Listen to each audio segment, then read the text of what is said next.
विहिरी बंब भरलेले आहे श्रावण महिन्यामध्ये. हो हो.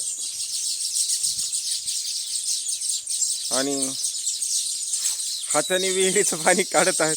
हो.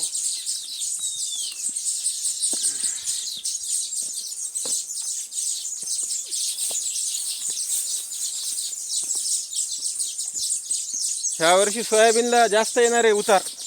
हो यावर्षी जास्त नाही. आणि सोयाबीन चांगलं आहे यावर्षी.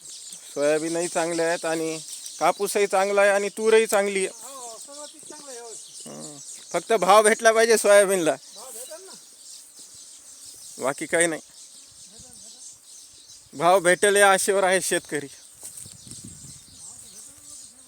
हां, भाव निश्चित भेटेल.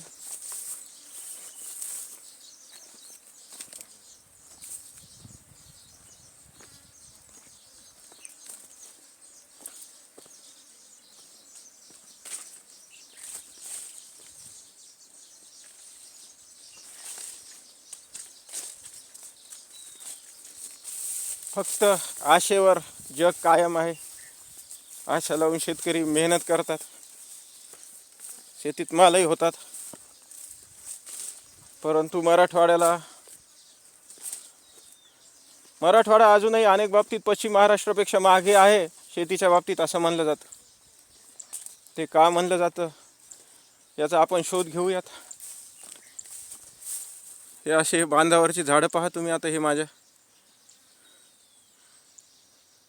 म्हणजे मराठवाड्यातील शेतकरी कष्ट करतो. काही काही शेतं चांगली सुद्धा आहेत, खूप चांगली आहेत पाहण्यासारखी. त्यांना त्याच्यातून फायदा मिळत आहे.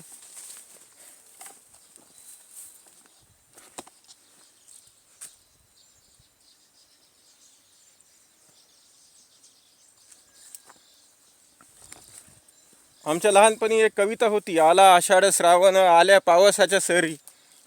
अशा पद्धतीनं हा श्रावण महिना आहे, एक पवित्र असा महिना आहे. आणि याच्यामध्ये किती सुंदर असं सोयाबीननं उत्पन्न केलेलं आहे हे आपण पाहत आहोत. निसर्गाच्या हिरव्यागार शालींमध्ये आपण स्वतःला हरवून घेतलेलं आहे.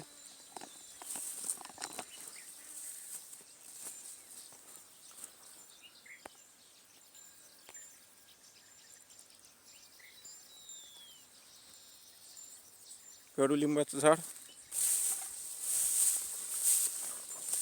आणि इथून सुरू होती ही पट्टी. यावर्षी 2 पट्ट्यामध्ये फुले संगमचा प्रयोग करण्यात आलेला आहे आणि आशा आहे की फुले संगमपासून चांगलं उत्पादन येईल. पांढऱ्या रंगाची फुलं येतात फुले संगमला.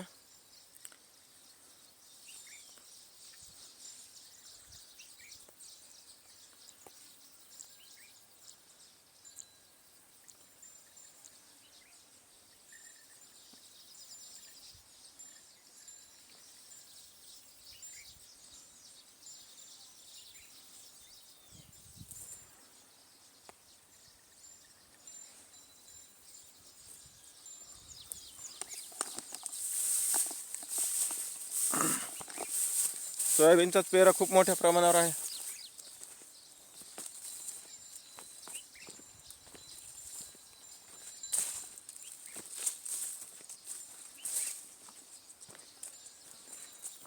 निसर्ग माणसाला भरपूर देतो.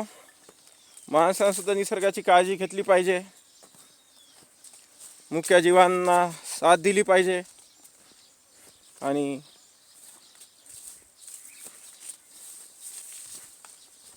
निसर्ग आपल्याला नेहमीच भरभरून खायला प्यायला देतो.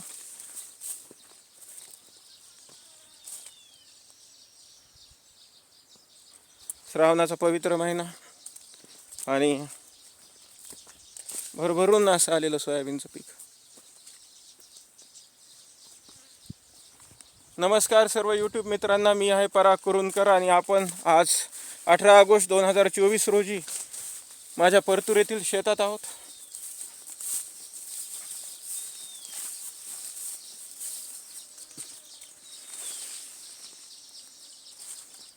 मराठवाड्यातील शेतकरी कष्टकरी आहे.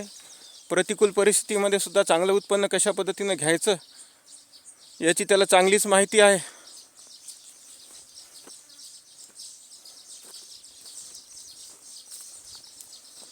ह्यावर्षी पाऊस पाणी खूप झालेला आहे आणि त्यामुळं विहिरीसुद्धा तुडुंब भरलेल्या आहेत.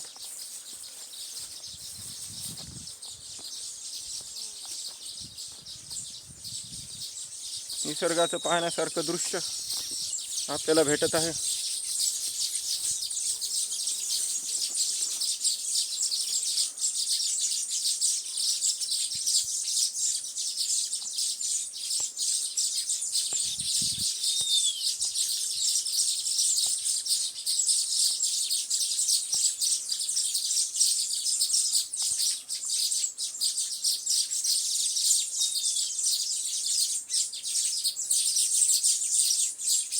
खोपे, यावेळेस मला बहिणाबाई चौधरीची आठवण येते, पण ती कविता आज मला नीट लक्षात नाहीये.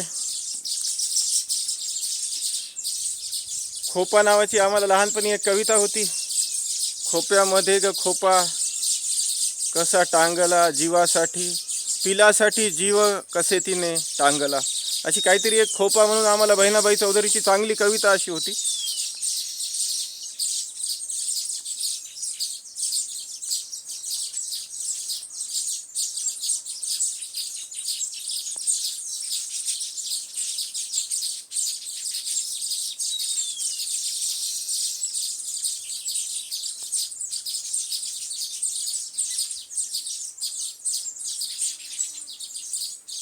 Thank you for watching this video.